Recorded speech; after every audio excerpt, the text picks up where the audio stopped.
Hello students, good morning all of you and welcome to the global world academy. So session को हम लोग यहाँ पर start करते हैं। आज के सेशन में हम लोग साइंस की क्लास कंप्लीट करने जा रहे हैं और साइंस का जैसे कि हमने 2000 क्वेश्चन का सीरीज स्टार्ट किया है, उसका सेकंड पार्ट हम लोग यहाँ पर कंप्लीट करने जा रहे हैं।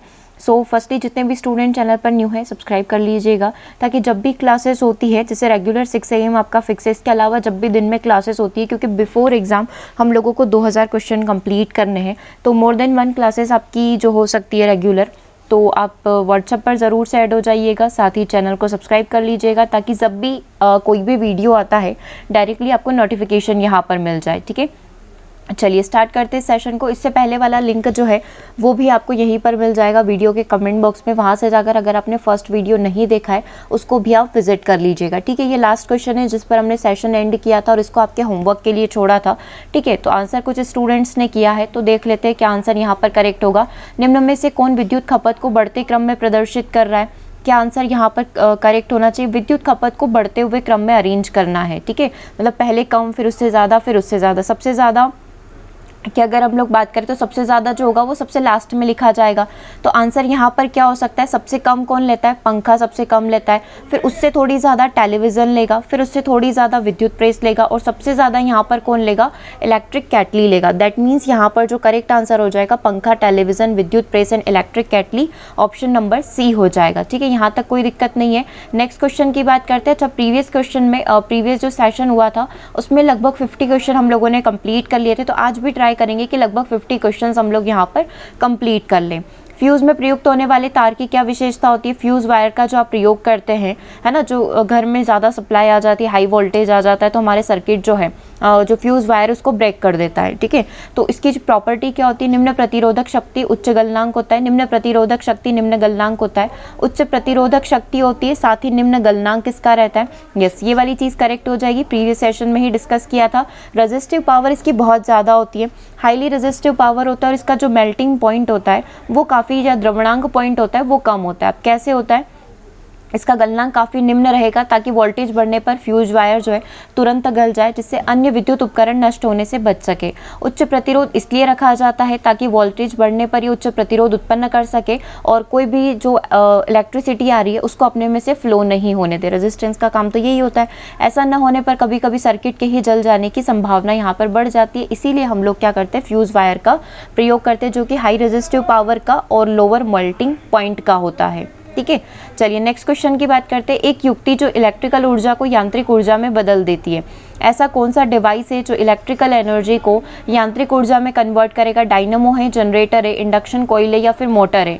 करेक्ट आंसर क्या हो जाएगा? ऑप्शन नंबर डी हो जाएगा, मोटर हो जाएगा। अब ये कैसे हुआ, है ना? मोटर क्या करता है बेसिकली? यहाँ पर हमारे पास जो इलेक्ट्रिकल एनर्जी होती है, जो सप्लाई आ रही है, एनर्जी आ रही है, उसको मैकेनिकल एनर्जी में यहाँ पर कन्वर्ट कर देता है। ठीक है, एक बार आप सारे डिवाइसेस का देख लीजिए। सबसे पहले विद्युत मोटर दे रखा है, जो विद्युत ऊर्जा को यांत्रिक ऊर्जा में बदलेगा। डायनामो यांत्रिक ऊर्जा को विद्युत ऊर्जा में बदल देता है, इसका अपोजिट करता है। ठीक है, मोमबत्ती रासायनिक ऊर्जा को प्रकाश और ऊष्मीय ऊर्जा में बदलती है। माइक्रोफोन ध्वनि ऊर्जा को विद्युत ऊर्जा में बदलता है। विद्युत सेल रासायनिक को विद्युत ऊर्जा में बदल देगा। सितार जो होता है ध्वनि के लिए, जो यांत्रिक ऊर्जा को ध्वनि ऊर्जा में बदलेगा। ट्यूबलाइट विद्युत ऊर्जा को प्रकाश ऊर्जा में बदलती है। सोलर सेल प्रकाश को विद्युत ऊर्जा में, विद्युत बल्ब विद्युत ऊर्जा को प्रकाश और ऊष्मीय ऊर्जा के अंदर, और लाउड स्पीकर जो है विद्युत ऊर्जा को ध्वनि ऊर्जा में यहाँ पर परिवर्तित कर देता है। इतना क्लियर है? चलिए अब कुछ न्यूमेरिकल क्वेश्चन जो है हम लोग यहाँ पर लाइट से रिलेटेड, बल्ब से रिलेटेड, यानी कि इलेक्ट्रिसिटी से रिलेटेड करेंगे। क्वेश्चन देखिएगा, 100 वॉट के एक बल्ब को 4 घंटे तक स्विच ऑन करके रखा जाता है। 100 वॉट का एक बल्ब है, ठीक है, इसकी पावर कितनी दे रखी है? 100 वॉट दे रखी है। इसका जो बल्ब है टाइम कितना दे रखा है? इसका 4 घंटे तक जो है क्या करा जाता है? इसको स्विच ऑन करके रखा जाता है। जैसे आप एक रूम में बैठे तो 100 वॉट का एक बल्ब है, आपने 4 घंटे तक चला रखा है, तो आपको विद्युत ऊर्जा की इकाई कितनी यूनिट आपने यूज़ करा है, आपका बिल बनता है तो यूनिट के बेसिस पर ही बनता है। इतनी यूनिट बनेगी तो आपको इतने का बिल आएगा, राइट? तो आपको यहाँ पर यूनिट निकालनी है, तो बेसिकली इसका एक फॉर्मूला आपको प्रयोग करना है। इससे आपके मोस्टली क्वेश्चन सॉल्व हो जाते हैं। ठीक है, जब भी आपको यूनिट निकालने को बोला जाए तो उसका आपको करना है वॉट, मतलब जो भी पावर दे रखी है वो वॉट के अंदर।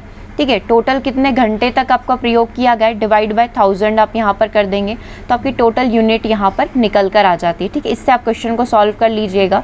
चलिए 4 से 5 क्वेश्चन हम लोग अभी इसके कंप्लीट करेंगे, ताकि आपकी प्रैक्टिस भी हो जाए। चलिए इसको सॉल्व करिए। इससे करके देखिए, वॉट मतलब शक्ति की बात हो रही है, शक्ति की यूनिट होती है वॉट। ठीक है, पावर की यूनिट होती है तो वॉट कितना दे रखा है 100 वॉट दे रखा है, कितने घंटे तक 4 घंटे तक, ठीक है। और डिवाइड बाय क्या करना है 1000 करना है, बस इसको डिवाइड कर लीजिए, 2 0 से 2 0 कट गया, 4 डिवाइड बाय 10 हो गया। जब 4 डिवाइड बाय 10 हो जाएगा तो कितना बचेगा 0.4, यानी कि 0.4 यूनिट जो है, यानी कि ऑप्शन नंबर डी जो है वो क्या हो जाएगा आपका आंसर हो जाएगा। 100 वॉट का एक बल्ब है, 4 घंटे तक आपने चलाया है तो आपने कितनी यूनिट यूज़ कर ली आज के ही दिन में, 4 घंटे में आपने 0.4 यूनिट यहाँ पर यूज़ कर ली है, ठीक है। चलिए, इलेक्ट्रिक बल्ब में जो फिलामेंट लगा होता है वो किसका बना होता है, टंगस्टन का बना होता है। करेक्ट आंसर क्या हो जाएगा ऑप्शन नंबर 1 हो जाएगा। इलेक्ट्रिक बल्ब का फिलामेंट टंगस्टन का बना होता है, इसको वोल्फ्राम भी कहा जाता है। इसका संकेत W होता है। गलनांक पॉइंट जो है इसका 3422 डिग्री सेल्सियस, तो इससे मैक्सिमम नहीं होगा, इससे ज़्यादा हुआ, ठीक है। उच्च गलनांक होने के कारण इसका प्रयोग हम लोग क्या करते हैं फिलामेंट बनाने में इसका प्रयोग करते हैं, ठीक है। इससे कम ही होता है, इससे ज़्यादा यहाँ पर ये मैक्स लिमिट है, ठीक है, इससे ज़्यादा का नहीं होता है, ठीक है। उच्च गलनांक होने के कारण इसका प्रयोग हम लोग फिलामेंट बनाने में करते हैं। बिजली करंट देता है, इलेक्ट्रिसिटी प्रोवाइड, करंट जो करंट प्रोवाइड करती है वो किस फॉर्म में करती है, मतलब कि करंट का फॉर्मूला आपको यहाँ पर बताना है। आई की वैल्यू क्या होती है, ठीक है। सबसे पहले चार्ज इनटू टाइम होता है ना, चार्ज इनटू टाइम होता है, टाइम डिवाइड बाय चार्ज होता है, चार्ज डिवाइड बाय टाइम होता है। तो आई की वैल्यू क्या होती है चार्ज डिवाइड बाय टाइम, यानी कि I is equal to charge को Q से रिप्रेजेंट किया जाता है, टाइम को T से रिप्रेजेंट किया जाता है। तो इलेक्ट्रिसिटी निकालने का फॉर्मूला है। एक तो आप ओम के नियम से निकाल सकते हैं, V is equal to IR, power का तो power is equal to VI होता है। जब आपको चार्ज दे रखा हो, आवेश दे रखा हो, तब आपको ये वाला फॉर्मूला लगाना, I is equal to Q by T, ठीक है। क्लियर है, मतलब क्या आंसर क्या हो गया आपका चार्ज डिवाइड बाय समय, ऑप्शन नंबर सी हो गया, ठीक है। यही दिखा हमने। नेक्स्ट क्वेश्चन को देखिएगा, बिजली बल्ब के अंदर कौन सी गैस भरी रहती है, तो जो विद्युत बल्ब होता है उसके अंदर ऑक्सीजन, वायु, CO2, या इनमें से कोई नहीं, डेफिनेटली इनमें से कोई नहीं, क्योंकि आर्गन गैस भरी जाती है ना, तो डी आंसर आपका करेक्ट हो जाएगा। विद्युत बल्ब, इलेक्ट्रिक बल्ब का आविष्कार थॉमस अल्वा एडिसन के द्वारा किया गया था। इसे में टंगस्टन धातु का एक जो है पतला कुंडली नुमा जो है तंतु यहाँ पर लगा होता है। इस धातु का ऑक्सीकरण को रोकने के लिए बल्ब के अंदर इसको निर्वात कर दिया जाता है। कभी कभी बल्ब के अंदर पूर्णतः निर्वात की बजाय उसमें नाइट्रोजन या फिर ऑर्गन जैसी अक्रिय गैसें यहाँ पर भर दी जाती है, अक्रिय गैसें जो किसी से यहाँ पर रिएक्ट नहीं करेगी, ठीक है। नेक्स्ट क्वेश्चन को देखिएगा, 100 वोल्ट का एक बिजली बल्ब यदि 10 घंटे तक चलाए, अभी आपने देखा था एक बल्ब आपने किया था और उसको 4 घंटे तक चलाया था। अब आपने 100 वॉट का एक बल्ब है, आपने इसको 10 घंटे तक चलाया, तो वही फॉर्मूला लगाइए। कौन सा वाला लगा रहे हैं हम लोग, यूनिट ही निकालनी है। बिजली का खर्च मतलब इन टर्म्स ऑफ यूनिट निकालना है, ठीक है। तो यूनिट कैसे निकालते हैं, वॉट इंटू घंटे डिवाइड बाय 1000। वॉट कितना है 100 है, घंटे कितने 10 है, डिवाइड बाय 1000 कर लीजिए, 1000 डिवाइड बाय 1000 हो जाएगा, है ना, ऊपर 1000 हो गया, 100 इंटू 10 1000, 1000, 1000 डिवाइड बाय 1000 कितना होता है 1 होता है, 1 यूनिट आपका क्या हो जाएगा करेक्ट आंसर हो जाएगा, ठीक है। तो बस यही फॉर्मूला लगाना है और ऐसे ही करके आपको 1 बाय 1 करके प्रॉब्लम्स को सॉल्व करना है, ठीक है। समझ में आ गई ये वाली चीज़। अभी हम लोग इन टर्म्स ऑफ रुपीज़ भी कैलकुलेट कर लेंगे, जैसे आपके घर का जो बिजली का बिल बना है वो कितने रुपए का बना है वो भी आप कैलकुलेट कर सकते हो, ठीक है। एक बार ये चीज़ आप देख लो, इसमें थोड़ा सा डिफाइन कर रखा है। जब किसी तार में विद्युत धारा प्रवाहित की जाती है तो मुक्त इलेक्ट्रॉन तार के एक सिरे से दूसरे सिरे तक गति करते हैं। अपनी इस गति के दौरान इलेक्ट्रॉन चालक के परमाणुओं से लगातार टकराते हैं, इसी कारण उनकी गति में गतिरोध उत्पन्न हो जाता है। इलेक्ट्रॉन द्वारा इस गतिरोध के विरुद्ध अपनी गति को बनाए रखने के लिए कुछ कार्य करना पड़ता है।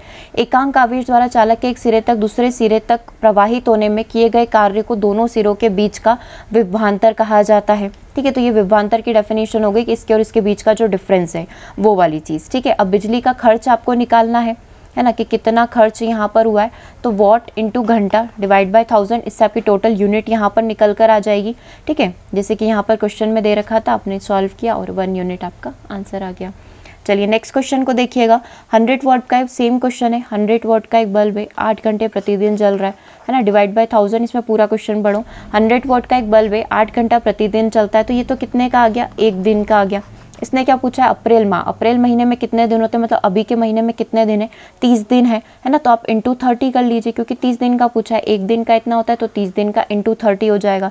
अगर ये पूरे साल भर का बोलता तो 365 का मल्टीप्लाई आप कर लेते, ठीक है। तो इसने बोला अप्रैल माह में कितना होगा, तो इंटू 30, मतलब इस महीने का आपका अकेले आप जो रूम में लाइट चलाकर बैठे रहते हैं 8 घंटे प्रतिदिन, तो आपने अकेले कितनी बिजली यहाँ पर प्रयोग कर ली है, कितनी यूनिट का प्रयोग कर लिया, ये आप निकाल सकते हैं।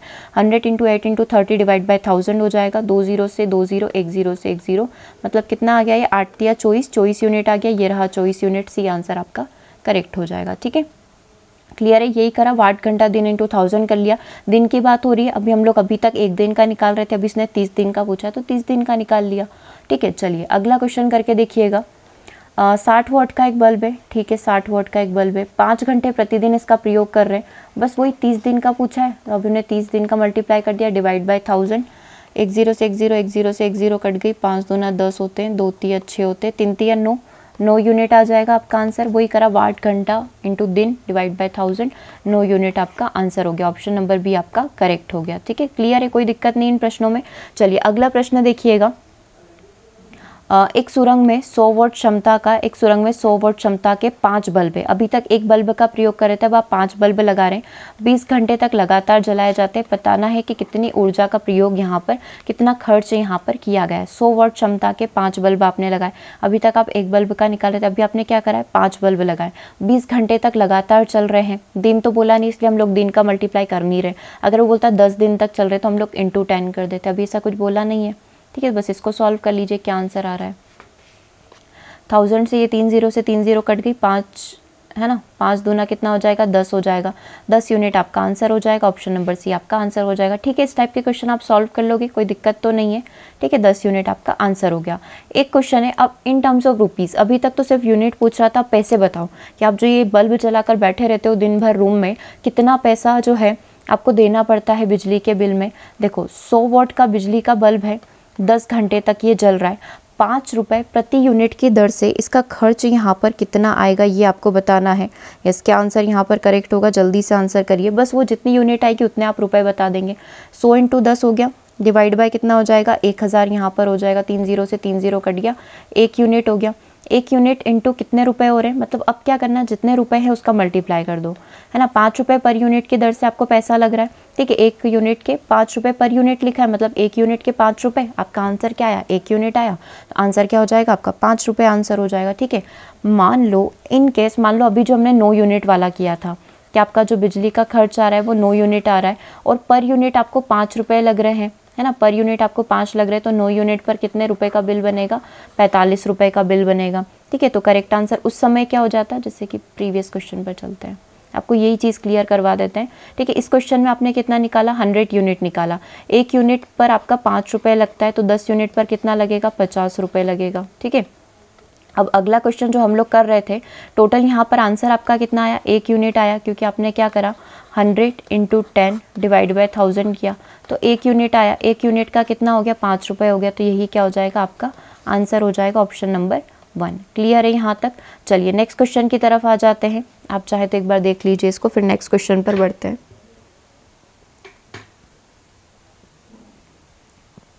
क्लियर है, चलिए नेक्स्ट क्वेश्चन के ऊपर। चलिए एक क्वेश्चन और करेंगे, है ना। क्या बोल रहा है, 220 वोल्ट का एक जनरेटर से एक बल्ब जुड़ा हुआ है, एक जनरेटर है 220 वोल्ट का, उससे हमने एक बल्ब जोड़ रखा है, उसमें 0.5 एम्पियर की धारा प्रवाहित होती है, तो बल्ब की शक्ति निकालनी है। शक्ति का फॉर्मूला क्या होता है, P = VI होता है, P = VI होता है, मुझे इतना पता है। पावर मेरे को निकालनी है, शक्ति मेरे को निकालनी है। ठीक है, वोल्टेज कितना दे रखा है, 220 दे रखा है, धारा कितनी दे रखी है, 0.5 दे रखी है, तो बस इसको क्या कर लेना है, सॉल्व ही कर लेना है ना। 0.5 मतलब 1/2 हो जाएगा, 2 से ये 2 कितनी हो जाएगा, 110 टाइम 110 वॉट आपका आंसर आ जाएगा। ऑप्शन नंबर बी हो जाएगा 110। ठीक है, हाँ ये दोनों सेम ही, आप ए बोल रहे हैं बी बोल रहे हैं, कोई दिक्कत नहीं है। 110 वोल्ट आपका 110 वोट जो है आपका आंसर हो जाएगा। ठीक है, P = VI कर लिया। चलिए नेक्स्ट क्वेश्चन को देखिएगा। बिजली की खपत का बिल किसके मापन पर आधारित है, मतलब जो आप इलेक्ट्रिसिटी एक्सपेंडिचर कैलकुलेट करते हैं, मतलब बिल जो आता है वो किस पर कैलकुलेट होता है, वॉट के ऊपर, ओम के ऊपर, वोल्टेज के ऊपर या फिर एम्पियर के ऊपर। तो हमेशा जो बिजली की खपत कैलकुलेट की जाती है वो वॉट में कैलकुलेट की जाती है। आंसर क्या हो जाएगा, ऑप्शन नंबर 1 हो जाएगा। अभी आप फॉर्मूला नहीं लगा रहे हो क्या, what into R divide by 100, और अगर 10 दिन तक 30 दिन तक चल रहा है तो इंटू डेज आप लिख रहे हैं। ठीक है, तो ये किस में कैलकुलेट हो रहा है, वॉट में कैलकुलेट हो रहा है। आंसर क्या हो जाएगा, ऑप्शन नंबर 1 हो जाएगा। ईजी हो गया, बस फॉर्मूला याद कर लिया ना तो आपको कोई भी दिक्कत नहीं आनी है। ठीक है, क्लियर है। चलो आगे बढ़ें, ऑप्शन नंबर 1 यानी कि वॉट करेक्ट हो गया। डिटेल आप देख सकते हो, थोड़ा सा एक्स्ट्रा डिटेल इसके अंदर दे रखा है। बिजली की खपत का बिल वॉट के द्वारा मापा जाता है। वॉट विद्युत शक्ति की इकाई है जो प्रति सेकंड 10⁻7 अर्ग या 1 जूल कार्यांतरण के समतुल्य होती है। एक अश्व शक्ति में 746 वॉट होते हैं। एम की इस प्रणाली में इसकी इकाई वॉट होती है। जब वस्तु 1 सेकंड में 1 जूल कार्य करती है तो उसकी एक शक्ति वॉट कहलाती है। डेफिनेशन है 1 सेकंड में 1 जूल कार्य करना। तो इसीलिए इसका यूनिट 1 जूल पर सेकंड होता है। एम्पियर के द्वारा जो ऑप्शन में दिया गया था, एम्पियर के द्वारा विद्युत धारा को मापा जाता है। किसी चालक में 1 कूलम की दर से प्रति सेकंड प्रवाहित होने वाली आवेश की धारा को 1 एम्पियर की विद्युत धारा यहाँ पर बोला जाता है। ठीक है, तो ये एम्पियर की भी बात हो गई और आपने वॉट की डेफिनेशन भी देख ली। प्रत्यावर्ती धारा किसके लिए प्रयोग की जाती है? प्रत्यावर्ती दिष्ट धारा के बारे में आपने सुना है। ठीक है, जो अल्टरनेटिव करंट होता है और जो डायरेक्ट करंट होता है उसमें अल्टरनेटिव की पूछ रहा है। ठीक है, अल्टरनेटिंग करंट जो है स्टोरेज बैटरी को चार्ज करने तो प्रयुक्त नहीं किया जा सकता है। इलेक्ट्रिक मोटर चलाने हेतु, विद्युत शक्ति संचरण हेतु या इलेक्ट्रिक टोस्टर को गर्म करने हेतु तो कभी भी अल्टरनेटिंग करंट का उपयोग जो है हम लोग किस में नहीं करते हैं। इसका आंसर यहाँ पर करेक्ट होगा, स्टोरेज बैटरी को चार्ज करने हेतु हम लोग इसका प्रयोग नहीं कर सकते, इसमें डायरेक्ट करंट का प्रयोग किया जाता है। एक बार से इसका देख लीजिए आप। ठीक है, आवेश के प्रवाह की दर को विद्युत धारा कहा जाता है। विद्युत धारा का मात्रक एम्पियर होता है। यदि किसी परिपथ में धारा एक ही दिशा में बह रही है तो उसको डायरेक्ट करंट कहा जाएगा और लगातार यदि दिशा बदल रही है तो उसको अल्टरनेटिंग करंट प्रत्यावर्ती धारा कहा जाएगा। प्रत्यावर्ती धारा से स्टोरेज बैटरी को चार्ज नहीं किया जा सकता है। ठीक है, एक सामान्य शुष्क शेल में विद्युत अपघट्य जो होता है, इलेक्ट्रोलाइट होता है, वो कौन होता है? जस्ता होता है, सल्फ्यूरिक अम्ल होता है, अमोनियम क्लोराइड होता है, मैग्नीशियम डाइऑक्साइड होता है। तो एक सामान्य शुष्क सेल के अंदर जो विद्युत अपघट्य होता है वो अमोनियम क्लोराइड होता है। तो एक बार शुष्क सेल की पूरी कंडीशन देख लेते हैं। शुष्क सेल एक प्रकार का विद्युत रासायनिक सेल है जिसका प्रयोग टॉर्च, ट्रांजिस्टर, रेडियो आदि उपकरणों में आप करते हैं। इसमें द्रव का प्रयोग नहीं होता, इसी कारण इसको शुष्क सेल, ड्राई सेल यहाँ पर बोला जाता है। शुष्क सेल में एक जस्ते का बर्तन होता है। ठीक है, शुष्क सेल में एक जस्ते के बर्तन में मैग्नीशियम डाइऑक्साइड ये रखा हुआ है, मैग्नीशियम डाइऑक्साइड, अमोनियम क्लोराइड बाहर की साइड, ठीक है, कार्बन आदि का मिश्रण यहाँ पर भरा हुआ रहता है। इसमें जस्ते का बर्तन जो है, ये जस्ते का जो पूरा बर्तन है, ये जिसका आवरण है ना, जस्ते का जो बर्तन है वो क्या यहाँ पर कार्य करेगा? कैथोड का कार्य करेगा। इसमें अमोनियम क्लोराइड जो है विद्युत अपघट्य के रूप में प्रयोग किया जाता है। जो आपसे क्वेश्चन में पूछा गया था कि अमोनियम क्लोराइड का प्रयोग आप किसके रूप में करते हो? विद्युत अपघट्य के रूप में, एक इलेक्ट्रोलाइट के रूप में आप इसका प्रयोग करेंगे। कुछ उच्च ऊर्जा की जो बैटरी होती है उसमें कहीं कहीं आपको जिंक क्लोराइड का भी प्रयोग यहाँ पर मिल सकता है, या इनका पेस्ट का भी प्रयोग हम लोग कर सकते हैं। ठीक है, तो कैथोड हमको यहाँ से मिल जाएगा ग्रेफाइट की छड़ से। ये मलमल की एक थैली है, इसमें मैग्नीज डाइऑक्साइड प्लस कार्बन का चूर्ण यहाँ पर सॉलिड फॉर्म में भरा हुआ है। ठीक है, और बाहर जो है हमने इलेक्ट्रोलाइट के रूप में ammonium chloride plus zinc chloride का प्रयोग कर रखा है और बाहर जस्ते का आवरण है। ठीक है, क्लियर है? हमसे सिर्फ इतना पूछा था कि सामान्य शुष्क सेल में विद्युत अपघट्य कौन है? विद्युत अपघट्य के रूप में हम लोग अमोनियम क्लोराइड का प्रयोग करते हैं। क्लियर है? जलते हुए विद्युत बल्ब के तंतु का ताप सामान्यतः कितना होता है ना? जलते हुए विद्युत बल्ब के तंतु का जो नॉर्मल टेम्परेचर रहता है वो 2000 से 2500 के बीच में होता है। तो सी आंसर आपका करेक्ट हो जाएगा। ठीक है, देखो विद्युत बल्ब के फिलामेंट में टंगस्टन का प्रयोग किया जाता है क्योंकि इसका जो मेल्टिंग पॉइंट होता है सबसे हाईएस्ट होता है, 3500 होता है, इसीलिए इसका प्रयोग किया जाता है। विद्युत धारा प्रवाहित किए जाने पर बल्ब के तंतु का जो तापमान जो है 2000 से 2500 तक हो जाता है। टंगस्टन धातु को वाष्पित होने से बचाने के लिए बल्ब में अक्रिय गैसें जैसे नाइट्रोजन या आर्गन यहाँ पर भर दी जाती है। ठीक है, जो अभी तक हम लोग पढ़कर आए हैं। परम शून्य तापमान पर अर्धचालकों में विद्युत प्रतिरोध कितना होता है? परम शून्य ताप पर जो है यहाँ पर क्या पूछा है? परम शून्य तापमान पर अर्धचालक जो होते हैं, सेमीकंडक्टर्स जो होते हैं, इसके अंदर जो विद्युत प्रतिरोध होगा, मतलब जो बोल सकते हैं कि रेजिस्टेंस होगा, वो कितना होगा? इन्फिनिटी होगा, अल्प होगा, हाई होगा, या फिर जीरो यहाँ पर रहेगा? करेक्ट आंसर यहाँ पर क्या होना चाहिए? इन्फिनिटी होता है। अब कैसे होता है मैं आपको दो चीज़ें बताती हूँ। सबसे पहले तो आप इसका डिटेल देख लीजिए, फिर हम लोग कंडक्टर, सेमीकंडक्टर और इसके बारे में चर्चा कर लेते हैं। ठीक है, सबसे पहले देखिए 0 डिग्री केल्विन या -273 डिग्री केल्विन तापमान को परम शून्य तापमान यहाँ पर कहा जाता है, एब्सोल्यूट जीरो टेम्परेचर। ठीक है, इस ताप पर अर्धचालकों में विद्युत प्रतिरोध मतलब इनका जो रेजिस्टेंस है अनंत होता है क्योंकि इसमें धारा प्रवाहित नहीं होती इस टेम्परेचर पर। इवन नॉर्मल टेम्परेचर पर भी धारा प्रवाहित नहीं होती किसके अंदर? अर्धचालकों के अंदर। ठीक है, इस ताप पर अर्धचालकों में विद्युत प्रतिरोध जो है रेजिस्टेंस अनंत हो गया, मतलब कि कोई भी इलेक्ट्रिसिटी यहाँ पर फ्लो नहीं होगी। वे पदार्थ जिनमें मुक्त इलेक्ट्रॉन न तो बहुत अधिक होते हैं न बहुत कम होते हैं अर्धचालक कहा जाता है। जैसे कार्बन हो गया, सिलिकॉन हो गया, जर्मेनियम हो गया, ये सब के सब अर्धचालक हैं। किसी भी चिप को बनाने में जो है हम लोग इन्हीं का प्रयोग करते हैं। इनमें साधारण ताप तथा निम्न ताप पर विद्युत चालन संभव नहीं होता है, जबकि उच्च ताप, जब टेम्परेचर बहुत ही ज़्यादा हमने इंक्रीज कर दिया तब कहीं जाकर इनमें जो होती है इलेक्ट्रिसिटी यहाँ पर फ्लो होना स्टार्ट होती है। ठीक है, चूंकि परम शून्य तापमान निम्न तापमान ही है, अर्थात इसके अंदर अर्धचालक जो होते हैं, सेमीकंडक्टर्स जो होते हैं, इनका विद्युत प्रतिरोध पूर्णतः संपूर्ण या फिर क्या हो जाएगा, अनंत हो जाएगा, मतलब बिल्कुल भी करंट यहाँ पर फ्लो इसमें नहीं होगा। दैट्स वाई हम लोग इसको इन्फिनिटी बोल रहे हैं। अब इन तीनों का एक डिफरेंस आप यहाँ पर देख सकते हैं। 1 सेकेंड, चलो मैं सेशन के लास्ट में आपको डिफरेंस बता दूंगी इन तीनों के बीच में डिफरेंस क्या होता है। ठीक है, शायद वो इमेज आया नहीं है क्लास के अंदर, कोई बात नहीं, मैं आपको ऐसे ही बता दूंगी। पहले सारे क्वेश्चंस कंप्लीट कर लेते हैं, फिर सेशन के लास्ट में हम लोग थोड़ा सा इसके बारे में डिस्कस कर लेंगे। चलिए क्वेश्चन पढ़ते हैं। एक तार में बहती विद्युत धारा एवं विभवांतर प्रत्येक को यदि 2 गुना बढ़ा दिया जाए तो विद्युत शक्ति क्या होगी। क्या पूछा गया है, एक तार में बहती धारा और विभवांतर प्रत्येक को 2 गुना बढ़ा दिया जाए तो शक्ति के बारे में पूछा है। शक्ति का फॉर्मूला क्या होता है, P is equal to VI होता है, power is equal to voltage जो भी विभव है इनटू करंट होता है। इसने क्या बोला है कि आप विद्युत धारा को 2 गुना कर दो, मतलब I को मैं इंटू ट्वाइस कर दूं और विभव को भी मैं इंटू ट्वाइस कर दूं, मतलब 2V कर दूं और 2I कर दूं। तो यहाँ पर जो है ना, मान लो कोई नया मान लो, तो ये कितना हो जाएगा, 4VI हो जाएगा। ठीक है, तो यहाँ पर शक्ति कितना हो गई, प्रभावित नहीं हुई, 4 गुना बढ़ गई, 2 गुना बढ़ गई या फिर आधी हो गई। डेफिनेटली ये 4 गुना बढ़ गई, क्योंकि हमने फॉर्मूला में वैल्यू रखी और हमारी 4 वैल्यू आ रही है। ठीक है, तो ये कितनी बढ़ जाती है, 4 गुना यहाँ पर बढ़ जाएगी। ऑप्शन नंबर बी आपका करेक्ट हो जाएगा। एक बार से चाहें तो आप डिटेल देख सकते हैं। ठीक है, देख लीजिए शक्ति का फॉर्मूला और उसको कैसे सॉल्व किया गया है।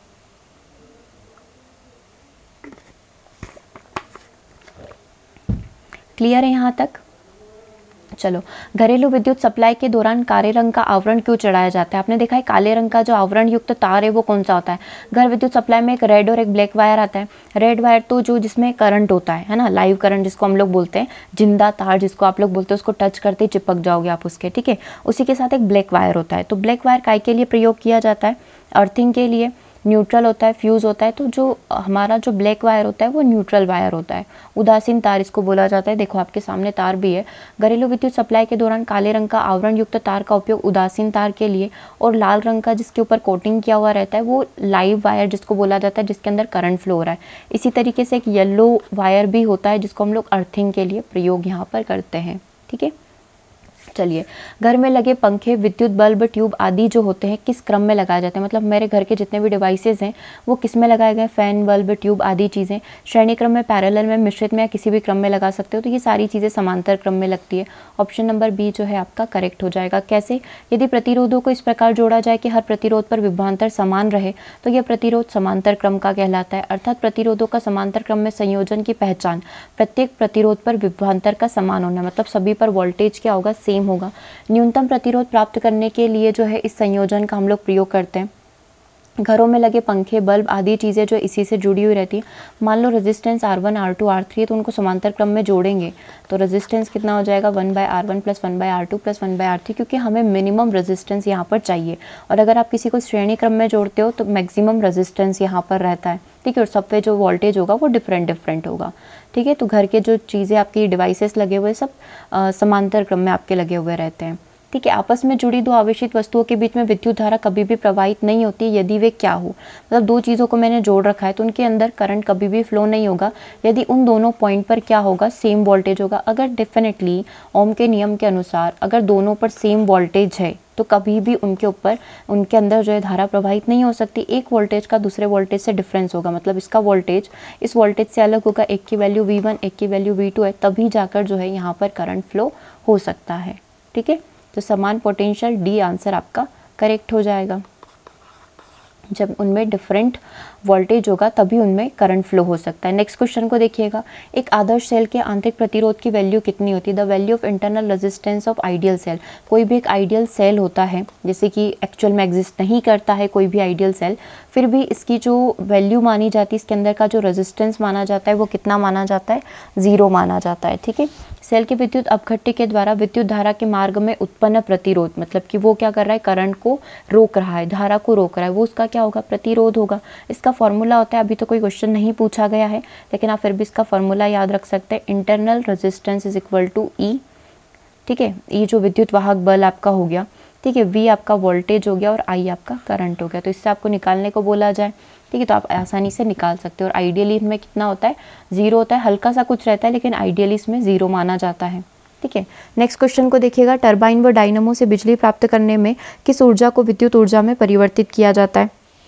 टरबाइन और डायनमो यहाँ पर क्या करते हैं, किस ऊर्जा को विद्युत ऊर्जा में परिवर्तित करते हैं, रासायनिक ऊर्जा को, सौर ऊर्जा को, मैकेनिकल को या मैग्नेटिक ऊर्जा को। डेफिनेटली किसको परिवर्तित करते हैं, मैकेनिकल एनर्जी को विद्युत ऊर्जा में ये परिवर्तित करते हैं। सी आंसर आपका यहाँ पर करेक्ट हो जाएगा। ठीक है, चलिए आप चाहें तो इसका डिटेल देख सकते हैं, फिर हम लोग नेक्स्ट क्वेश्चन पर मूव करते हैं। चलिए देखिए next question, due to temperature rise resistivity of semiconductor. जैसे जैसे टेम्परेचर इंक्रीज होगा सेमीकंडक्टर की जो रेजिस्टिविटी है, अर्धचालक जो है, जो अभी आप पढ़कर आए थे एक क्वेश्चन में, उसकी रेजिस्टिविटी पर क्या प्रभाव पड़ेगा, है ना। उसकी रेजिस्टिविटी अपरिवर्तित रहेगी, इंक्रीज होगी या फिर डिक्रीज होगी। तो जैसे जैसे हम लोग क्या करते हैं, टेम्परेचर को इंक्रीज करते हैं तो उसकी रेजिस्टिविटी घटती है, रेजिस्टिविटी घटेगी, दैट मीन्स कि करंट हमारा फ्लो होगा। मतलब ये चीज़ आप समझ रहे हो क्या, आर क्या होता है और आई क्या होता है। ठीक है, इन दोनों में रिलेशन देखो। रेजिस्टेंस का मतलब क्या होता है कि अगर कोई भी पदार्थ जो है ज़्यादा रेजिस्टिव है, मतलब जिसमें प्रतिरोध ज़्यादा है। ठीक है, मैंने मान लिया कि यहाँ पर कोई भी एक डिवाइस रखा हुआ है, इसका रेजिस्टेंस बहुत हाई है, या कोई भी एक चालक पदार्थ है उसमें उसका जो रेजिस्टेंस है बहुत ज़्यादा है, मतलब वो पदार्थ अपने अंदर से बहुत आसानी से तो करंट को फ्लो नहीं होने देगा। ठीक है, मतलब अगर इसकी रेजिस्टिविटी ज़्यादा है, मान लो एक्स कोई भी वायर है, उसका रेजिस्टेंस बहुत ही ज़्यादा है। ठीक है, दैट मीन्स कि उसका जो उसमें जो करंट फ्लो हो रहा है वो बिल्कुल मिनिमम होगा या नल होगा। रेजिस्टिविटी ज़्यादा है, करंट कम फ्लो होगा। अगर रेजिस्टिविटी कम है, मतलब वो कम प्रतिरोधी तार है, तो वो आसानी से अपने अंदर क्या करेगा, करंट को फ्लो होने देगा। ठीक है, यहाँ तक क्लियर है। तो जैसे जैसे मैं टेम्परेचर को इंक्रीज़ करूँगी, यहाँ पर क्या होगा, सेमीकंडक्टर की जो रेजिस्टिविटी है वो क्या होती जाएगी, घटती जाएगी। ठीक है, ताप बढ़ाने पर चालक की बात करें, अभी आपसे क्वेश्चन में अर्धचालक पूछा था, तो पहले आप चालक का देख लें कि जैसे जैसे आप टेम्परेचर इंक्रीज़ करते हैं चालक पदार्थों का विद्युत प्रतिरोध बढ़ता है। मतलब मैं यहाँ पर अगर चालक की बात करूँ, कंडक्टर की बात करूँ, तो जैसे जैसे टेम्परेचर इंक्रीज़ होगा यहाँ पर इनका जो रेजिस्टेंस है वो भी क्या होता जाएगा, इंक्रीज़ हो जाएगा। जबकि अर्धचालक में क्या होता है, जैसे जैसे आप चालकता जो है बढ़ाते जाएंगे, यहाँ पर जो है ताप जैसे जैसे आप टेम्परेचर इंक्रीज़ करते जाएंगे इसकी रेजिस्टिविटी क्या होती जाएगी, डिक्रीज़ होती जाएगी। दैट मीन्स कि यहाँ पर करंट फ्लो होता जाएगा। ठीक है, अर्थात अर्धचालकों में ताप बढ़ाने पर क्या हो जाता है, प्रतिरोध कम होता जाता है। ठीक है, ये रहा जिसकी मैं आपसे बात कर रही थी। आप इसको एक बार से पढ़ लीजिए क्या इसके अंदर लिखा हुआ है। 3 से 4 पॉइंट भी पढ़ लिए तो बहुत सफिशिएंट है। सबसे पहले देखिएगा, चालक में विद्युत का प्रवाह होता है। चालक में आसानी से जैसे ही आप करंट फ्लो करेंगे, है ना, तो आसानी से धारा यहाँ पर प्रवाहित होने लगेगी, मतलब आसानी से करंट फ्लो इसके अंदर हो जाता है। विद्युत चालक के अंदर क्या होता है, इसमें विद्युत धारा प्रवाहित नहीं होती। विद्युत रोधी जो होते हैं, मतलब कुचालक जिनको आप लोग बोलते हैं, कुचालक में विद्युत धारा प्रवाहित नहीं होती है। ठीक है, अर्धचालक यदि चालक और विद्युत रोधी के बीच का पदार्थ होता है, मतलब बहुत कोशिश करने पर, नॉर्मली तो प्रवाहित नहीं होती है, जब बहुत ही ज़्यादा इंक्रीज़ कर देते तब जाके कहीं फ्लो होती है। इसमें मुक्त इलेक्ट्रॉनों की संख्या बहुत ही ज़्यादा होती है, इसमें नगण्य होती है। ठीक है, और इसमें मुक्त इलेक्ट्रॉनों की संख्या न तो बहुत अधिक होती है और न बहुत कम होती है, मतलब चालक और विद्युत रोधी, चालक और कुचालक के बीच की होती है। इसमें इलेक्ट्रॉन ही विद्युत वाहक होते हैं, इसमें विद्युत वाहक होते ही नहीं क्योंकि करंट फ्लो होता ही नहीं है। इसमें इलेक्ट्रॉन और होल दोनों ही विद्युत वाहक होते हैं। ठीक है, पी और एन दोनों। ताप बढ़ाने पर इनका रेजिस्टेंस बढ़ जाता है। जैसे जैसे टेम्परेचर इंक्रीज करोगे इनकी रेजिस्टिविटी इंक्रीज होगी, रेजिस्टिविटी इंक्रीज होगी मतलब करंट फ्लो नहीं होगा। ताप बढ़ाने पर इनका प्रतिरोध अप्रभावित रहेगा, इनमें कोई फर्क नहीं पड़ता। जैसे रबर हो गया, प्लास्टिक हो गया, इनमें करंट फ्लो नहीं होता है। ठीक है, ताप बढ़ाने पर इनका प्रतिरोध क्या होता जाता है, कम होता जाता है, जैसा कि अभी क्वेश्चन में पूछा था सेमीकंडक्टर के बारे में। इसमें चालन बैंड और संयोजकता बैंड एक दूसरे पर अतिव्याप्त होते हैं, ये दोनों पृथक पृथक होते हैं। और इसमें जो है इसमें चालन बैंड और संयोजकता बैंड कम चौड़े वर्जित ऊर्जा अंतराल के द्वारा पृथक होते हैं। ठीक है, इस पॉइंट को अभी हम लोग इतना डिस्कस नहीं कर रहे हैं, इसमें संयोजकता वगैरह की बात हम लोग नहीं करेंगे। ठीक है, अशुद्धियाँ मिलाने पर अगर आपने कोई भी इसमें अशुद्धियाँ इम्प्योरिटी मिलाई तो इनकी चालकता कम हो जाएगी, मतलब धारा प्रवाह कम हो जाएगा। इससे कोई फर्क नहीं पड़ रहा है क्योंकि करंट फ्लो कर ही नहीं रहा है, इसको कोई मतलब ही नहीं है किसी से। ठीक है, अशुद्धियाँ मिलाने पर क्या होगा, इसकी चालकता बढ़ जाती है। ठीक है, ये अर्धचालक की बात हो गई। क्लियर है ये वाली चीज़, आप स्क्रीनशॉट ले लो एक बार, आप इसको आराम से पढ़े ना, ठीक है। नेक्स्ट क्वेश्चन की बात करते हैं। मोबाइल चार्जर क्या होता है? एक इन्वर्टर होता है, एक यूपीएस एक होता है, एक ऊंचाई ट्रांसफार्मर होता है, एक अपचाई ट्रांसफार्मर होता है। तो बेसिकली मोबाइल चार्जर तो होता है स्टेप डाउन ट्रांसफार्मर होता है ना, जो वोल्टेज को कम करने, क्योंकि घर में हाई वोल्टेज आ रहा है और हमारे मोबाइल को कम सप्लाई की आवश्यकता है, तो बेसिकली जो मोबाइल चार्जर है वो स्टेप डाउन है, वो वोल्टेज को कम कर देता है। और रेक्टिफायर भी होता है जो एसी करंट को डीसी में कन्वर्ट करके आपके मोबाइल को चार्ज कर देता है, ठीक है। चलिए नेक्स्ट क्वेश्चन पर मूव करते हैं। निम्नलिखित में से कौन धातु चुंबक के द्वारा आकर्षित नहीं होगा? धातु चुंबक के द्वारा क्या आकर्षित यहाँ पर नहीं होगा? सबसे पहले आयरन, निकिल, कोबाल्ट। अब चुंबक वाले क्वेश्चन कर रहे हैं, ठीक है। नया चैप्टर स्टार्ट हो गया, ये सारे चैप्टर आपके कंटिन्यू चल रहे थे। हमने पहले लाइट को पढ़ा, फिर हम लोग इलेक्ट्रिसिटी पर आए, ठीक है। फिर हमने यहाँ पर इस चुंबक को स्टार्ट कर दिया और इसके बाद जो है हम लोग जो न्यूक्लियर से रिलेटेड नाभिकीय विखंडन और ये सारी प्रोसेस होती है उसको स्टार्ट करेंगे। फिर इसके बाद एक चैप्टर और है ग्रेविटी वाला, हम लोग उसको कंटिन्यू करेंगे, ठीक है। चलिए देखते हैं अभी तक हम लोग कितने क्वेश्चन कंप्लीट कर पाते हैं। चुंबक के द्वारा आकर्षित कौन नहीं होगा जिसमें चुंबकत्व का गुण नहीं होगा? चुंबकत्व का गुण आयरन, निकिल, लोहा और कोबाल्ट किसमें नहीं है? एल्यूमिनियम में नहीं है। जो द्रव चुंबक से आकर्षित होता है और जिन्हें चुंबकत्व किया जा सकता है उन्हें लोह चुंबकीय द्रव कहा जाता है। लोहा, कोबाल्ट, इस्पात, निकिल आदि मिश्र धातु लोह चुंबकीय पदार्थ होती है। एल्यूमिनियम एक प्रकार का अचुंबकीय पदार्थ है जो कि चुंबक से आकर्षित नहीं होगा। नेक्स्ट क्वेश्चन नंबर को देखिएगा। यदि किसी चुंबक को बराबर लंबाई के दो टुकड़ों में काट दिया जाए, 1 सेकेंड, चलिए नेक्स्ट क्वेश्चन को देखिएगा। नेक्स्ट क्वेश्चन क्या बोल रहा है? यदि किसी चुंबक को बराबर लंबाई के दो टुकड़ों में तोड़ दिया जाए, मतलब एक चुंबक है उसको हमने क्या कर दिया, दो बराबर टुकड़ों में तोड़ दिया है ना, तो दोनों टुकड़े अपना चुंबकत्व खो देंगे, मतलब अब वो चुंबक नहीं रही, ठीक है। एक टुकड़ा उत्तरी पोल की तरह कार्य करेगा और दूसरा टुकड़ा दक्षिणी पोल की तरह। एक टुकड़ा, उनमें से एक टुकड़ा अपना चुंबकत्व खो देगा और एक ही बचेगा। दोनों टुकड़े संपूर्ण चुंबक की तरह कार्य करेंगे। मान लो कोई एक बड़ी चुंबक थी, इसके मैंने 2 टुकड़े 3 टुकड़े जितने टुकड़े चाहूँ उतने टुकड़े करूंगी, सभी चुंबक अपने आप में क्या बन जाएगी, स्वतंत्र बन जाएगी। यानी कि जो करेक्ट आंसर होगा क्या हो जाएगा, ऑप्शन नंबर डी हो जाएगा। इसका एक पोल नॉर्थ साउथ, इसका भी एक पोल नॉर्थ साउथ, तो सभी टुकड़े अपने आप में नॉर्थ साउथ पोल हो जाएंगे, ठीक है। तो ऐसा नहीं होता है कि कोई भी अपना चुंबकत्व का गुण खो देता है, सभी अपने आप में इंडिविजुअल मैग्नेट ही रहती है, ठीक है। नेक्स्ट क्वेश्चन नंबर को देखिएगा। चुंबकीय सुई किस तरफ संकेत करती है? पूर्व की तरफ, पश्चिम, उत्तर या दक्षिण की तरफ? उत्तर या आकाश की तरफ। तो चुंबकीय सुई हमेशा नॉर्थ की तरफ संकेत करती है। चुंबकीय सुई एक छोटा चुंबक होता है जिसका एक सिरा उत्तर की ओर संकेत करता है, जिसको उत्तरी ध्रुव और दूसरा जो दक्षिणी ध्रुव यहाँ पर कहलाता है। सजातीय ध्रुव एक दूसरे को प्रतिकर्षित करते हैं और विजातीय ध्रुव जो होते हैं अपोजिट वाले, वो एक दूसरे को क्या करते हैं, आकर्षित करते हैं। क्लियर है। एक पदार्थ की चुंबकीय प्रवृत्ति ऋणात्मक है तो पदार्थ किस प्रकार का हो सकता है? अनुचुंबकीय, लोह चुंबकीय, प्रतिचुंबकीय या फिर अचुंबकीय? क्या आंसर करेक्ट होगा?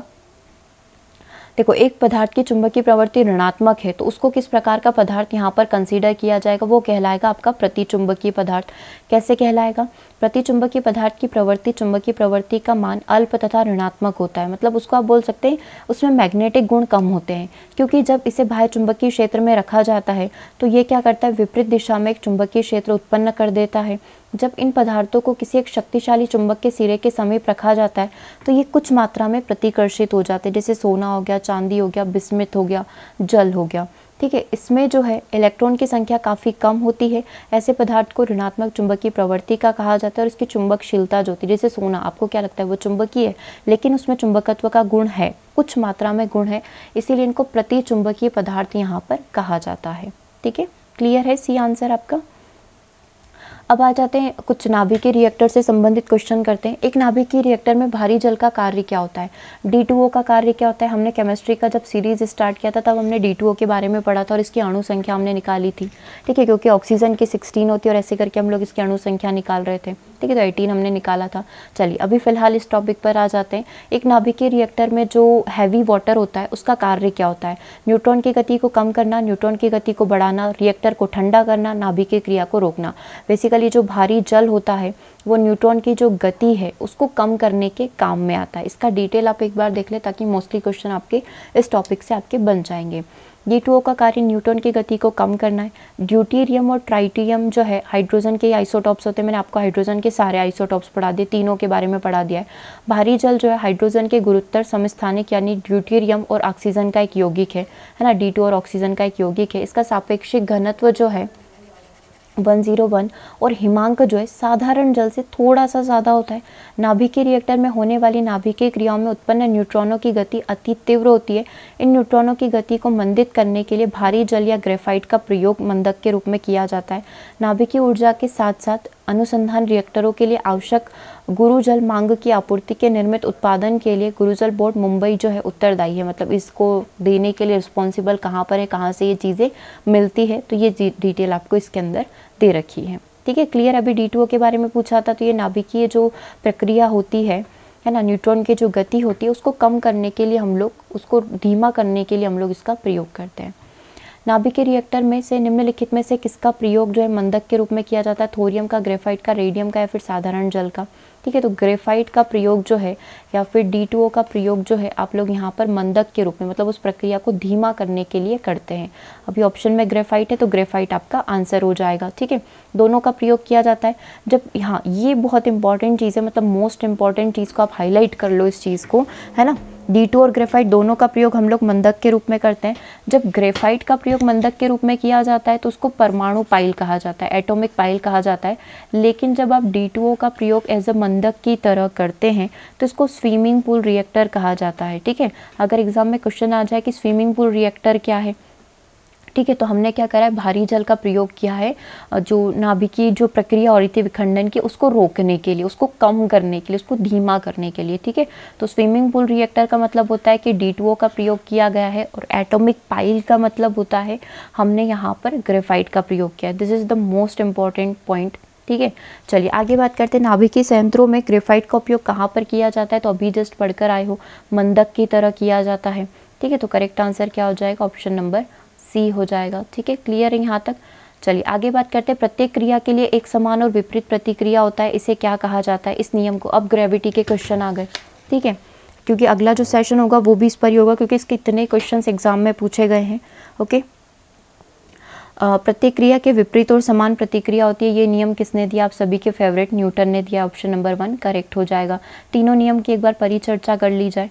न्यूटन की गति के तीसरे नियम के अनुसार प्रत्येक क्रिया के लिए एक समान और विपरीत प्रतिक्रिया होती है। न्यूटन की गति के 3 नियमों में से प्रथम नियम जड़त्व का नियम कहलाता है, द्वितीय नियम संवेग का नियम, और तृतीय नियम क्रिया प्रतिक्रिया एक्शन रिएक्शन का नियम यहाँ पर कहलाता है। ठीक है, कपड़े धोने वाली मशीन किस सिद्धांत पर कार्य करती है? कपड़े धोने वाली मशीन जो है अपकेंद्रीकरण के सिद्धांत पर कार्य करती है ना, सेंट्रीफ्यूगेशन के सिद्धांत पर ये कार्य करती है। अब कैसे करती है? जैसे कि दूध फेंटने वाली मशीन, सभी इसी प्रिंसिपल पर वर्क करती है। ओके, एक बार से आप इसको पढ़िए, फिर हम लोग आगे डिस्कस करते हैं।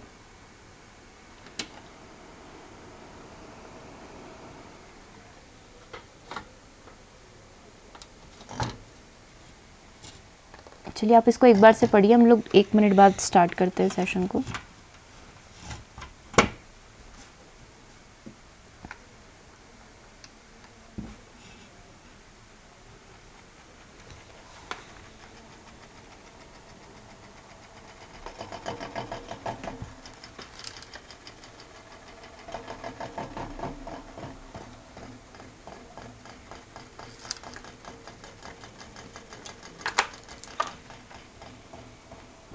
देखो, वॉशिंग मशीन जो है दूध से मक्खन निकालने की मशीन आदि अपकेंद्री सिद्धांत पर कार्य करती है।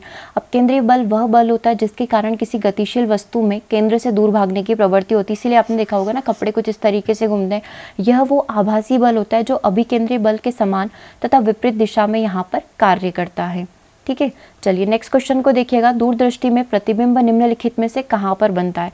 अगर मैं दूरदृष्टि की बात करूँ, ठीक है, तो प्रतिबिंब कहाँ पर बनता है? रेटिना पर बनता है, रेटिना के आगे, रेटिना के पीछे, या फिर अंध बिंदु पर। तो हमेशा दूरदृष्टि में क्या होता है, आप दूर की चीज़ें साफ देख सकते हैं लेकिन आपको पास की चीज़ें नहीं दिखाई देगी। तो इसमें ऑलवेज जो प्रतिबिंब बन रहा है वो रेटिना के पीछे बनेगा। दैट मीन्स जो आंसर होगा वो क्या हो जाएगा? ऑप्शन नंबर सी हो जाएगा। इसका आप एक बार से डिटेल पढ़िए, फिर हम लोग आगे नेक्स्ट क्वेश्चन पर मूव करते हैं।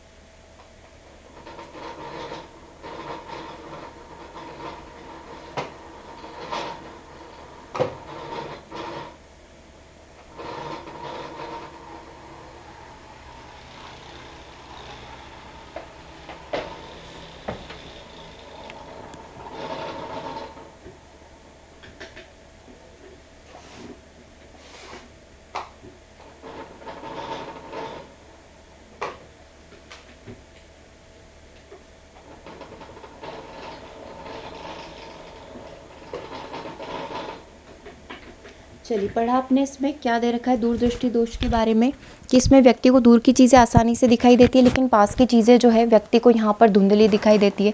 इस प्रकार के दृष्टि दोष में क्या होता है ना, इस प्रकार के दृष्टि दोष में जो है निकट की वस्तु की प्रतिबिंब जो है रेटिना के पीछे बनता है। इस दूरदृष्टि दोष को दूर करने के लिए उचित शक्ति के उत्तल यानी कि अभिसारी लेंस का प्रयोग किया जाता है। और आपने देखा ही था दिन वाले सेशन में कि निकट दृष्टि दोष में हम लोग क्या करते हैं, अवतल लेंस का यहाँ पर प्रयोग करते हैं। ठीक है, इतनी चीज़ें आपकी क्लियर हो गई, यहाँ तक क्लियर है। चलिए आगे बात करते हैं नेक्स्ट पॉइंट की। चलो, तो आज के सेशन को हम लोग यहीं ओवर करते हैं, शायद कुछ एरर आ रही है। बाकी के क्वेश्चन जो है हम लोग नेक्स्ट सेशन में यहाँ पर कंप्लीट करेंगे। ओके, तो सेशन को हम लोग यहीं ओवर कर रहे हैं, है ना, कुछ टेक्निकल इशू आ रहा है शायद। ओके, तो मिलते हैं हम लोग नेक्स्ट सेशन में। तब तक आप व्हाट्सएप ग्रुप से जुड़ जाइएगा। ठीक है, इसका ऐप जिनका भी साइंस का है उनको हम लोगों ने ऐप पर ये सारी PDF प्रोवाइड कर दी, तो ऐप से जाकर आप स्टडी कर सकते हैं। ओके, तो सेशन को ओवर करते हैं, मिलेंगे नेक्स्ट सेशन में। Thanks for watching.